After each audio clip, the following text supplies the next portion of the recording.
Poe and Munro.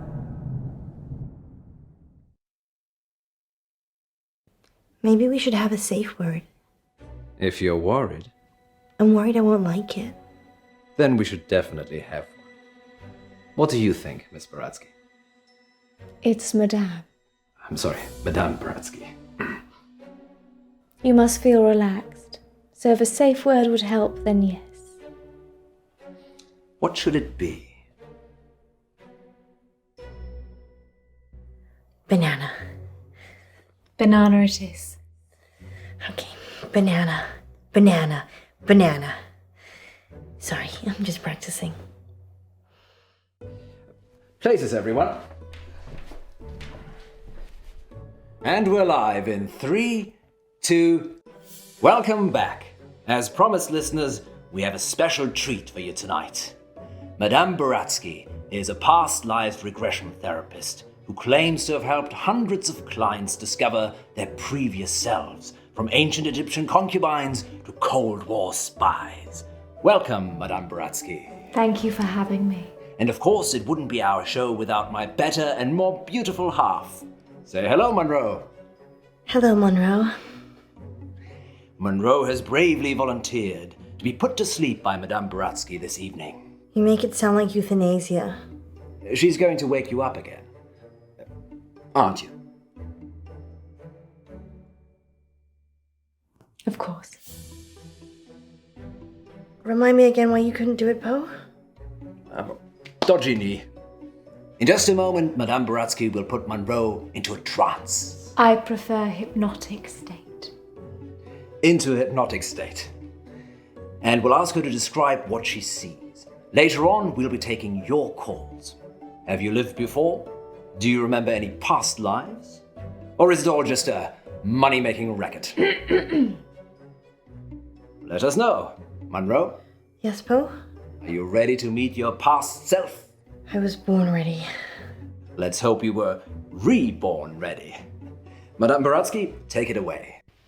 Now, Miss Munro, please relax. Close your eyes and focus on the sound of my voice. Listen to nothing else but my voice. Madame Baratsky has started the regression process.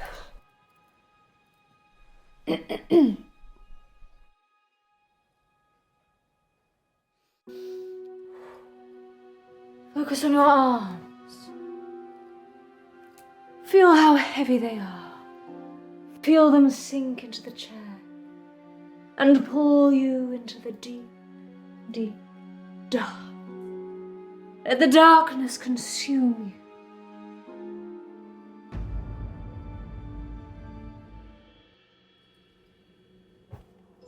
Good. She is fully relaxed and suggestible. Now you have crossed into a life you have lived before. Do you remember who you are? Yes. Munro says she can remember a previous life. Shh.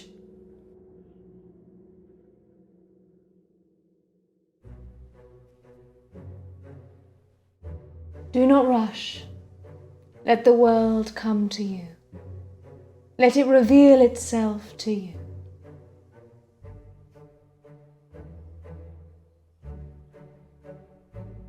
Let the world envelop you. Step into the world and become your former self.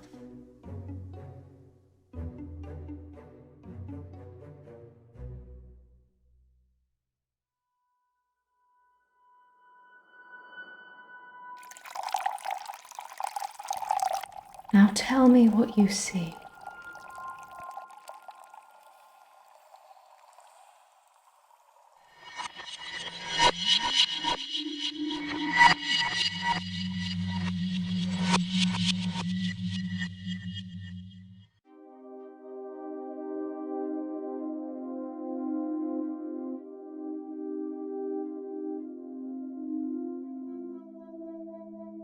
I'm Elizabeth. That's what you were going to ask, isn't it?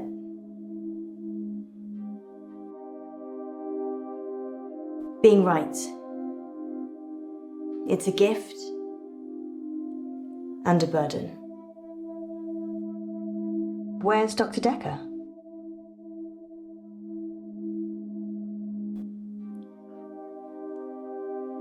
You don't know, do you? It's okay. I was just being polite. It's nice to see a new face. What did he tell you about me?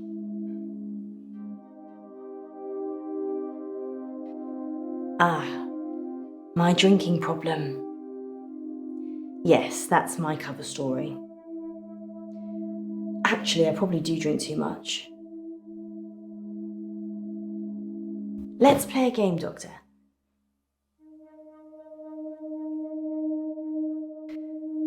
You're very accommodating for a therapist.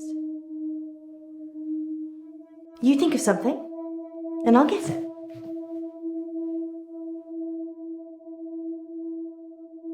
You're thinking about waves, like the ocean. Don't say anything. I mean, you haven't said anything since you arrived. Do you believe me now? That I can read your mind?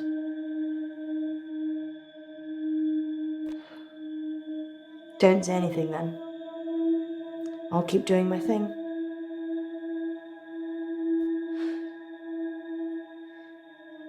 Something happened at work. The dry cleaner's in town. I can't switch it off. As soon as I lock eyes with a person, I get their thoughts.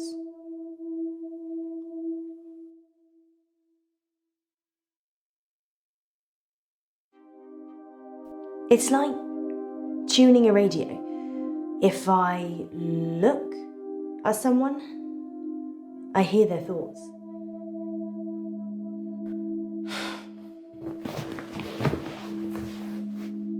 Anyway, there's this guy who walks in with a suit. It's got a stain on the trousers near the zipper.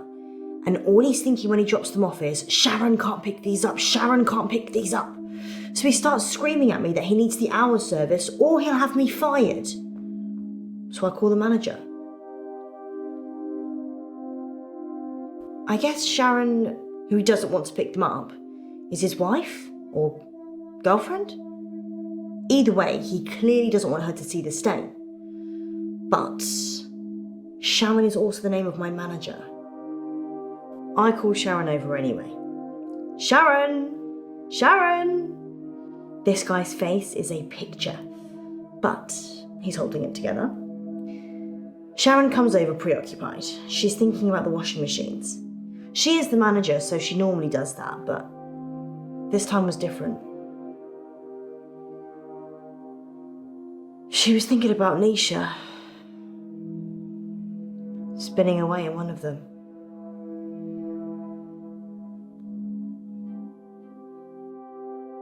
Nisha? She's a part-timer, waiting to start uni. Sweet looking, but salty. Anyway, the store manager hears shouting and comes over. The customer, let's call him Ed, says that we shouldn't be advertising something we can't deliver. Says he's a lawyer and he'll sue us. The store manager, whose name I intentionally forget, says he'll sort it out. Sharon, in the meantime, has gone ashen. I don't know if Ed's a lawyer or not. That's not the important part. Ed finally gives in, throws his suit at me, and leaves. The manager looks at me and says, "Can you work your magic hands over his trousers?" He's thinking of me topless, in a hot tub, but with way bigger breasts. And some other things I'd rather not remember. Knowing people's thoughts eats your soul.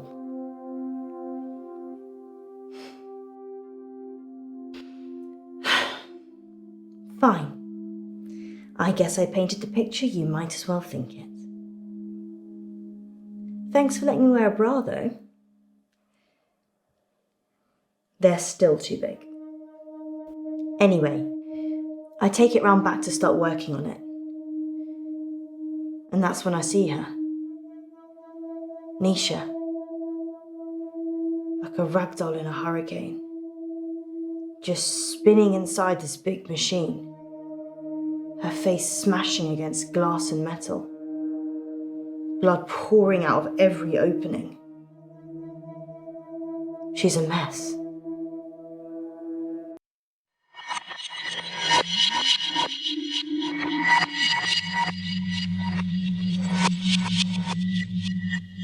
Can you see any jewellery?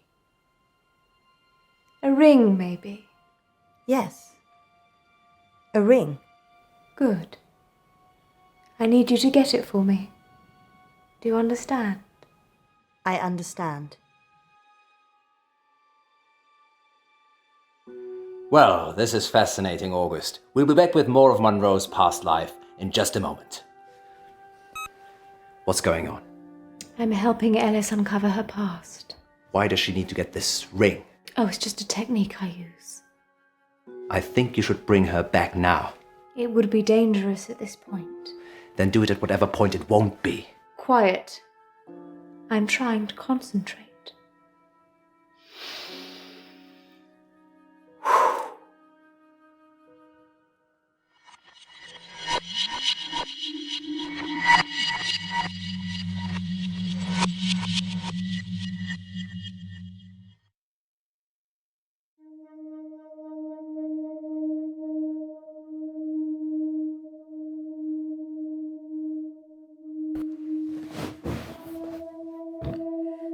Sharon's in a psychiatric hospital now.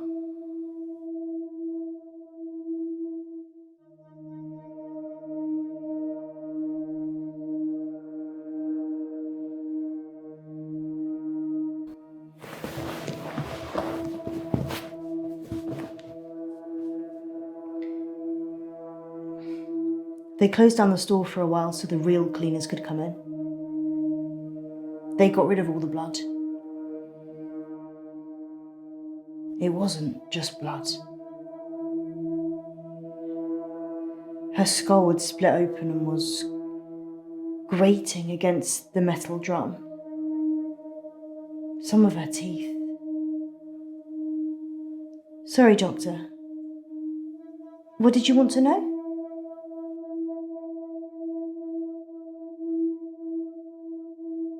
Nisha kissed me once, so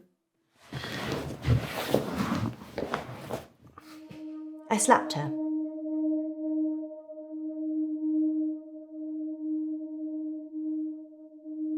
We were in the machine room. She said she'd got something in her eye and would I take a look? So I did. Her irises were lovely and big, dilated. And while I was looking, she just kissed me. But her mind, it was beautiful, shimmering. And then when she kissed me, it all fell away. All that was left was shame, fear, repulsion. So I slapped her.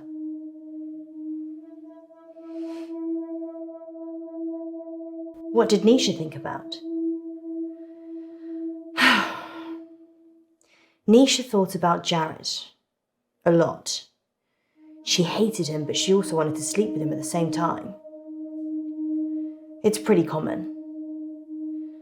I'm sure there's an interesting scientific term for it. You think Nisha loved him?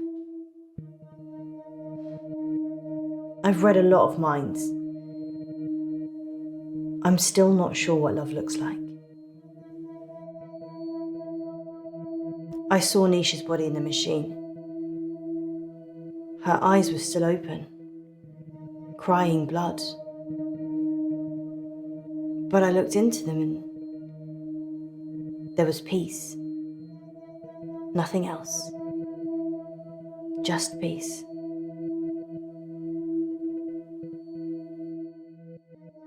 Who would want to kill Nisha? I guess Sharon? She was tried and convicted, so...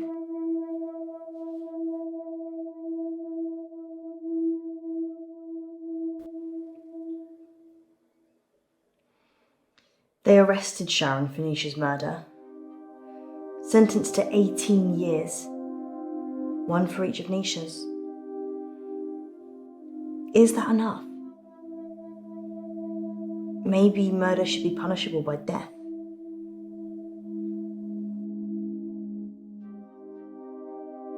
You think people can change? Maybe. Maybe I can change.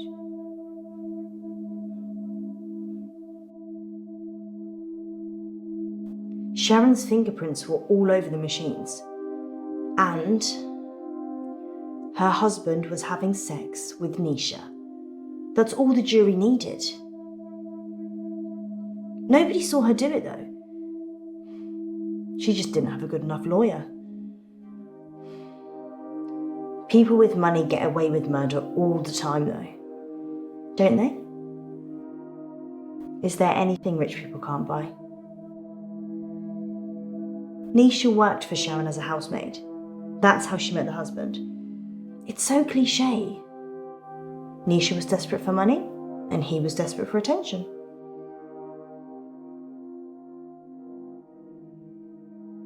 I did see Sharon once after the trial. She didn't talk. But in her head, all I could see was Nisha going round and round. Her mind was literally stuck like a broken record. I watched the trial from the gallery. Not many people made eye contact with me, but Sharon did. She wanted to die. Really die. I don't think she killed Nisha. Sharon's defense. She said Jared killed Nisha. The Umbrella Man. Jared's the Umbrella Man. It's a nickname. We were on a works do and it started raining, and then Jared pulls out this tiny umbrella out of nowhere and then gets handsy with any girl stupid enough to duck under it. Hence, Umbrella Man. I never told anyone this, but Nisha charged Sharon's husband for sex. I mean, she said she would have done it anyway, but since there was a chance of getting paid, I don't think Sharon knew. Would you pay someone to have sex with you, Doctor?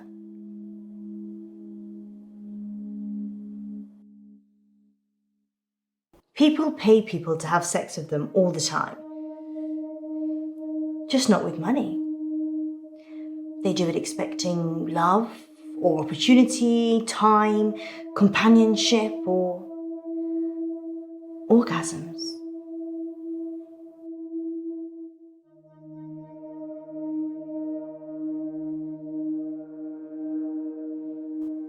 Nisha was good at cleaning, what can I say? Often I'd go to the back of the machines to hoover the lint trays out, and Nisha was there with Jared, hoovering away already.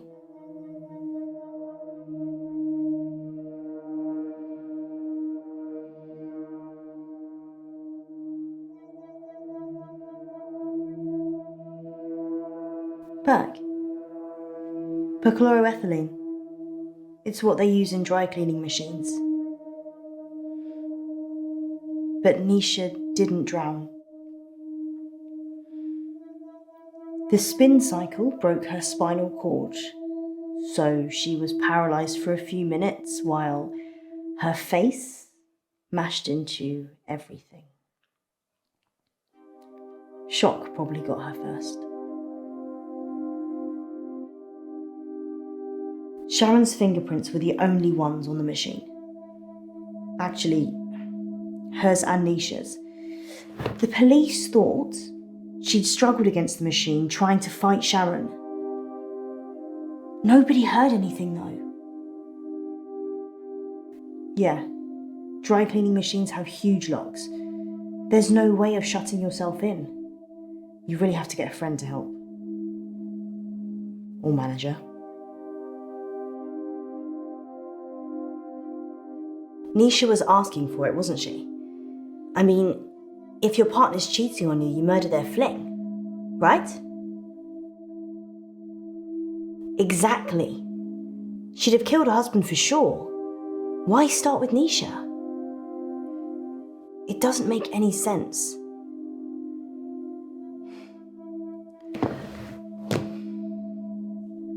I think Jared killed Nisha. I told you about the Umbrella Man. She hated him. But in a lady doth protest too much kind of way. Maybe he killed her.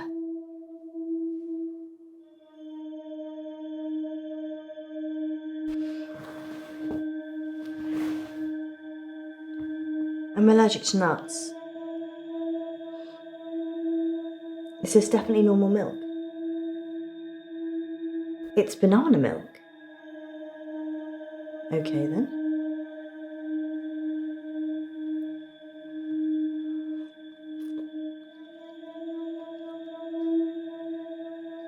Banana. Banana. Munro, you're back. Banana. Banana. What's wrong with her? She's stuck between two lives. Munro. Munro. Munro, listen to my voice. You can rest now.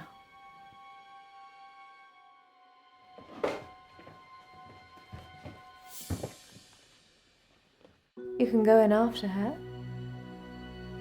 Just sit down, please.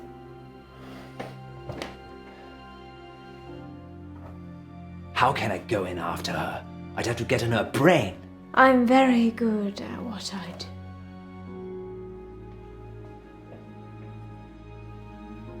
Sleep.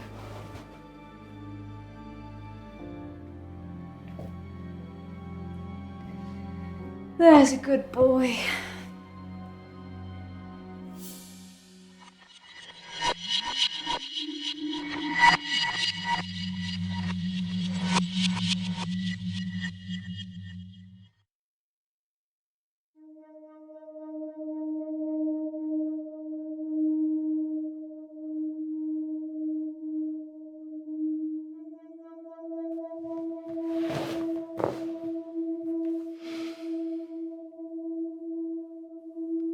Jared. The Umbrella Man. He's weird. Like a spider. Sharon ducked under his umbrella that time, and his hands slithered around her body and kind of rested under her breast. Everyone knew he was touching it, and Sharon just gave a weak smile and wriggled away. I tried to read his mind, but it was like a stereogram. Jared's mind was a mess of coloured dots that didn't make any sense. I never knew what he was thinking, ever. There's only one other person I know that's like that. Yep, Dr. Decker. His mind's also mush. I actually came here today to tell him that I don't want any more sessions. He creeps me out. His facial expression didn't change. Nothing. It was like he was wrapping his arms around his prey. He didn't seem to be particularly enjoying touching her breast, just for science. Jared quit after the murder. Well, so did I, to be fair. Well, I've kind of quit everything now. You can't just think of a question mark. If you've got a question, let me have it.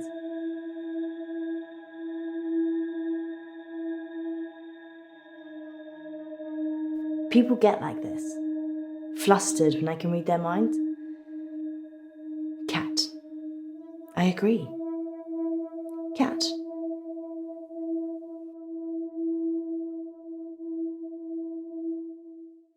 I already said that Jared killed Nisha. Or something did. Do you believe in the supernatural? No. It's not science, is it? Jared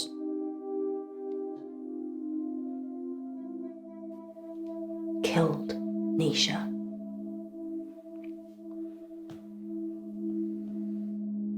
Jared was the last person to see Nisha alive. I know something happened.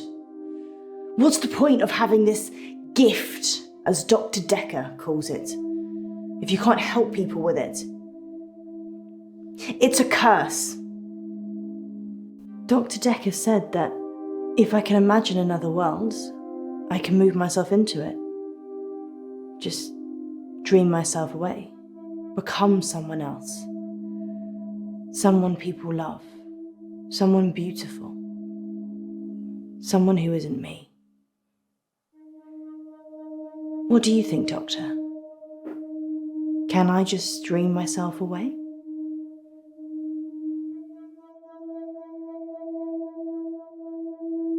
Thank you. Jared knows I know. And he's coming for me. I guess I should start dreaming. I've always liked the name Munro. What do you think, Doctor? Would I make a good Munro?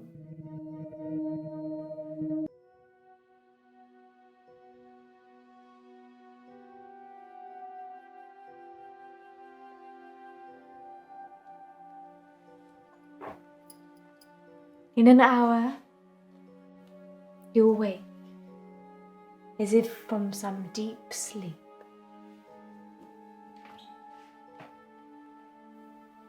And I'll be gone.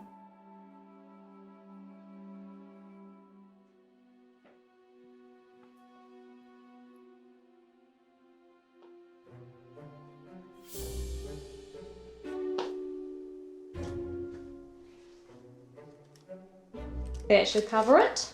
I'll see myself out.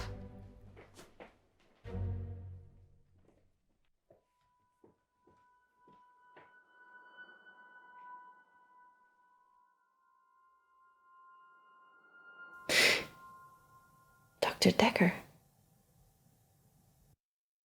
On that note, here's a message from our sponsor that you're sure to enjoy. The police are looking for Miss Buratsky. It's a shame she didn't stick around. Was she even licensed? She came highly recommended. From who? Herself, when she knocked on the door yesterday morning. You let a complete stranger take over my body? I didn't know what she was going to do. I feel so violated. I can't even tell our listeners. We were robbed. She literally took my wallet and your purse. I know. But that was everything I had. And that wasn't all she took. What else is gone? My adoption papers. What? My adoption papers are missing. I didn't know you were adopted. Well, I am. I'm not ashamed to say it. Sorry, Poe, I wasn't suggesting that. It's unsettling when someone takes something so personal. Just who does she think she is? A past lives travel agent who robbed us whilst we were dreaming. But it wasn't a dream. You were there. You and me. Yes, just like Wizard of Oz. Maybe the reason the people looked familiar is because you made it all up yourself. So, are we dreaming now or is this real? I can't tell anymore. Want me to give you a squeeze? No, this is real. How can you be so sure? Because in my dreams you're much more of a charmer. And richer, I'd imagine. Too soon, Poe. Too soon. Next time on Dark Nights with Poe and Munro. You're live on air, Line 1. There was an animal in the road, howling, like a wolf. He said it was a hairy animal, Size of a man. and the moon was full. We're going werewolf hunting. I'm Casper Light. You have to stay away from Wolf Lane.